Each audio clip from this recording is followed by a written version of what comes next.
आजकल धर्म के व्यापार करने वालों की बाढ़ आई हुई है। हाँ, बहुत बड़ी फौज खड़ी हुई है उनकी।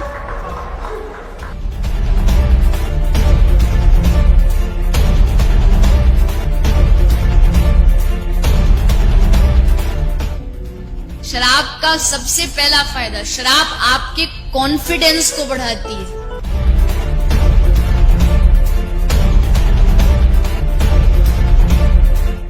इसीलिए किसी को नाचने का शौक हो पर शर्म से नाच नहीं रहा हो, बस 2 ढक्कन पिला दो।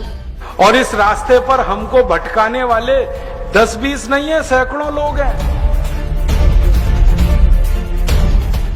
कि अगर इस्लाम को पूरी दुनिया अगर स्वीकार कर ले तो इसमें कोई बुराई नहीं है, तो ऐसे हिंदू धर्म को मैं तिलांजलि देता हूं। हिंदू धर्म कुछ नहीं है।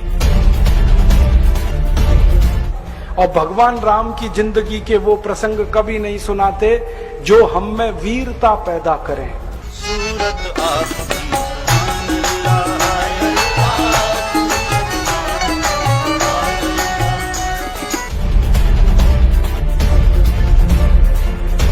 कहीं से 10 करोड़ लूटो, कहीं से 20 करोड़, कहीं से 25 करोड़।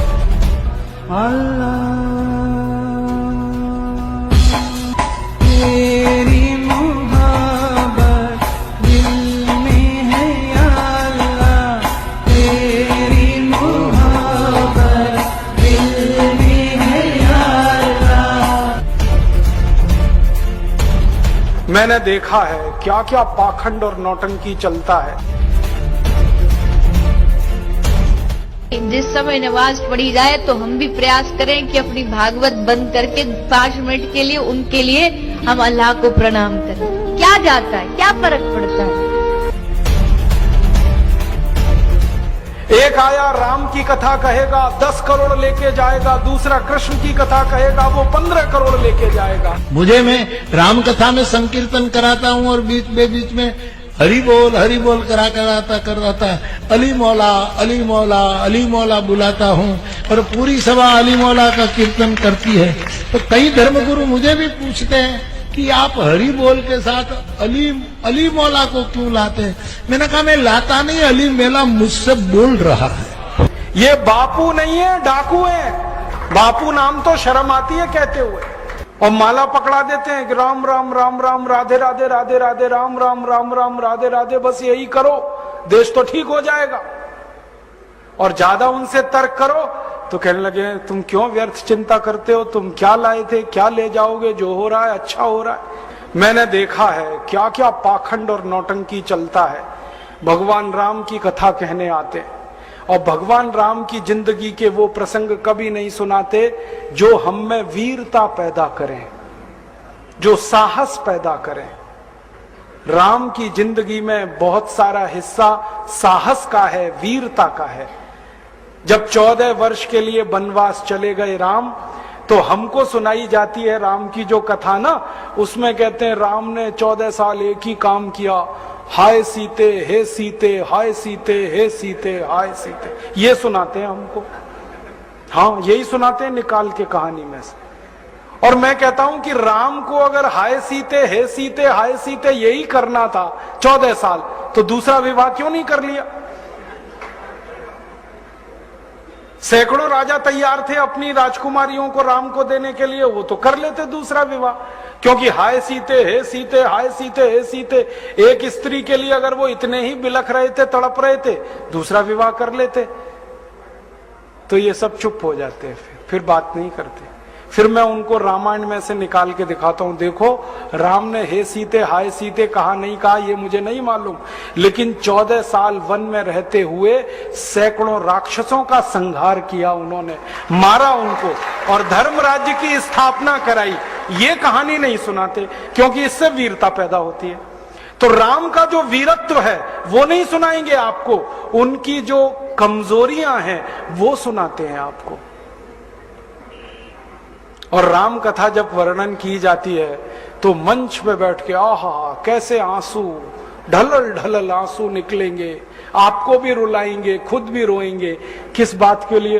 हो राम को वन गमन में इतना कष्ट हो रहा है, वन में इतनी तकलीफें हो रही हैं, तो राम की तकलीफों का वर्णन कर रहे हैं, आंसू आ रहे हैं, और ये सारा वर्णन एयर कंडीशनड मंच पर बैठकर होता है। अपने को तकलीफ नहीं होनी चाहिए, राम की तकलीफों का वर्णन कर। एयर कंडीशन मंच चाहिए, एयर कंडीशन घर चाहिए रहने के लिए, एयर कंडीशन कार चाहिए, और चार्टेड प्लेन चाहिए आने और जाने के लिए, तब राम की कथा सुनाई जाएगी। जो राम जिंदगी भर पैदल चलते रहे, जिन्होंने अपना रथ भी छोड़ दिया था अयोध्या से निकलते समय, वो राम ने जिंदगी भर पैदल चल के काम किया, और यहां एयर कंडीशन कारों में घूम घूम कर, चार्टर्ड प्लेन में घूम घूम कर राम की कथा सुनाते हैं। वो कथा वथा नहीं है, वो उद्योग है, व्यापार है, बिना टैक्स का। और मुझे बहुत शर्म है ये कहते हुए, समय आने पर प्रमाण से बात करूंगा कि राम कथा कहने वाले ब्लैक मनी को व्हाइट मनी करने के काम में लगे हुए एजेंट हैं, और इससे ज्यादा कुछ नहीं। और मुझे इससे भी बड़ी शर्म आती है कहते हुए कि आप जो उनको दे रहे हैं दान के रूप में, वो पैसा ब्याज पर उठा रहे हैं वो दूसरे लोगों को, और आपके दिए हुए पैसे से धंधा बना रहे हैं अपना। फिर ऐसे कृष्ण की कथा कहने वाले आ जाते हैं, कहते राधे राधे राधे राधे राधे राधे, और कुछ कहो ही मत, राधे राधे। कंस को मारा, जरासंध को मारा, शिशुपाल को मारा, अधर्मियों को मारा, ये सब थोड़े में, राधे राधे राधे राधे बड़े में। हाँ, क्योंकि आपको कायर बनाना है ना, निर्वीर बनाना है, नपुंसक बनाना है, तो वीरता की कहानी क्यों सुनानी है? तो चुन चुन कर ऐसी कहानियां सुनाते हैं। और मैं आपको बहुत गंभीर बात कह रहा हूं कि ये सारे हमारे देश में जो पाखंडी लोग हैं ना, राम और कृष्ण की कथा कहने वाले, ये सरकारों के साथ मिले हुए हैं, क्योंकि सरकारों ने इनको एक कान में मंत्र फूंका है, तुम लोगों का ध्यान इस तरफ भटकाते रहो ताकि कोई महंगाई के खिलाफ न लड़े, गरीबी के खिलाफ न लड़े, बेरोजगारी के खिलाफ न लड़े, अत्याचार के खिलाफ न लड़े, वो डूबा रहे राधे राधे राधे राधे राम राम राम राम, बस इसी में।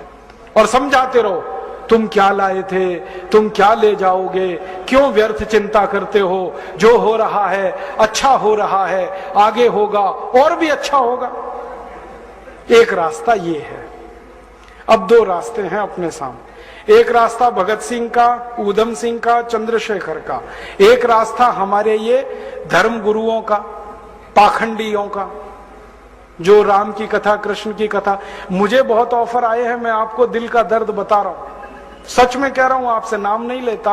मुझे ऑफर आए कि तुम कहां बेकार भटक रहे हो, मेरे साथ आ जाओ। मैंने कहा बापूजी क्या होगा उसमें? तो कहने लगे जितना मिलता है वो डबल हो जाएगा।